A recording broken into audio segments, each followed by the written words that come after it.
Alright guys, welcome back to the channel. This is my 2015 Tesla Model S P85D, and in the last video I just got these wheels put on, these black wheels. These are the standard wheels that I had powder coated black. They're the 19-inch wheels.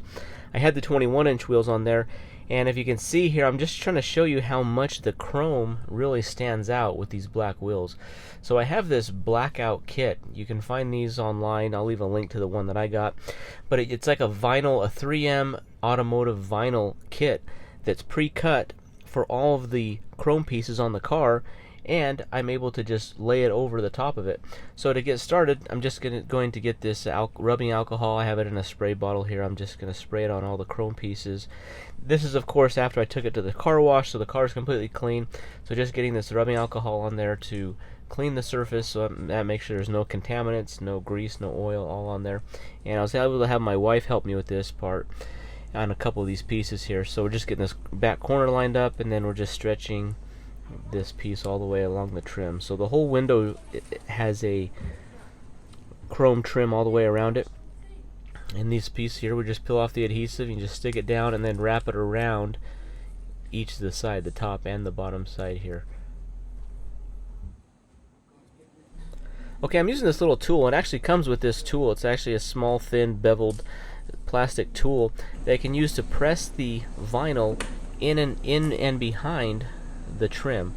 And so I'm just going along, pushing it in here, making sure that it's down below there, it's not on the paint, and it's adhering to the back of the trim. And this way that the trim's not going to really pill up. This is going to help really keep and preserve it to make sure that it stays in place and it's not going to fly off or really come loose. So there's several pieces. This whole door, the whole chrome piece around the door comes with 3 separate pieces. There's one big one for the top, and then each door on the bottom has their own piece here. This is the door handle. Now the Model S has the pop-out door handles, and the door handle kit is all one piece. So you just put it on there, and then there's a couple pieces you just peel off right here, and then just lay them down there. And the bottom of the door handle is not trimmed, so that way it can still go in and out fine, and it's not going to catch on that. So the door handles were actually a lot easier than we were expecting, and it's because it's all one piece, so I didn't have to use a bunch of different pieces for the door handles.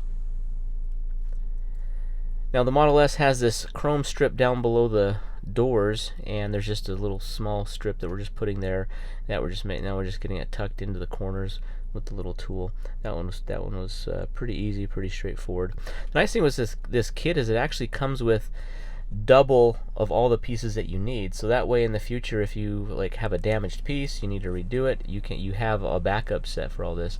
The mirrors are probably the hardest part. The mirror probably comes with 7 or 8 different pieces, and if you fold the mirror in like this, you can get this big piece here.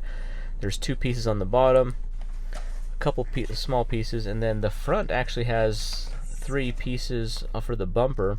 You can see there's kind of this is a 2015 to 2012 had this style of bumper, so it requires these 3 pieces. This was pretty straightforward, and then right here down by the fog lights there's 2 strips on each side, so we'll just put them on there. And then we get it pulled out of the garage and we kind of see the final product here. So it did take us probably about 2-3 hours to get this done, which is actually quicker than I was expecting, but it really turned out awesome. It really makes those black wheels stand out. With the chrome being deleted, it really has a great look to it, so I'm really happy with how this looks. You can just see how well the black looks. Those black wheels just really make this the whole look of the car, so I'm really happy with how this thing's turned out. It makes those red calipers on the brakes really stand out as well. The front looks a lot better. So I'm just so glad I did this. I had this kit for almost 9 months, and it just sat on my garage shelf. But getting these black wheels really prompted me to do this and get this completed, because now it looks fantastic. Now it looks like the new Model S has this same kind of style, like the 2021 and newer Model S have this same kind of blackout style. So it really, I think, makes it look, kind of modernizes the look, gets rid of the chrome. Chrome just kind of has an older look to it, and it really makes it better. The back part, there's only 2 pieces on the back. If you see the back here where it says Tesla, that was all chrome before, and then this black vinyl just covers up everything but the lettering, so that way it makes the word Tesla really pop there. And then there's one piece down below the bumper. And then this model, the Model S and the P85D badging, I actually have replacements for those that are gloss black with red with some red accents on there. I'm going to get those on later at a later time, and that'll kind of finish the look. But otherwise, guys, I'm really happy with how this turned out. Thanks for watching the video. Feel free to leave a comment down below. Hit that thumbs up button, subscribe for more great videos like this, and we'll see you in the next video. Thanks a lot.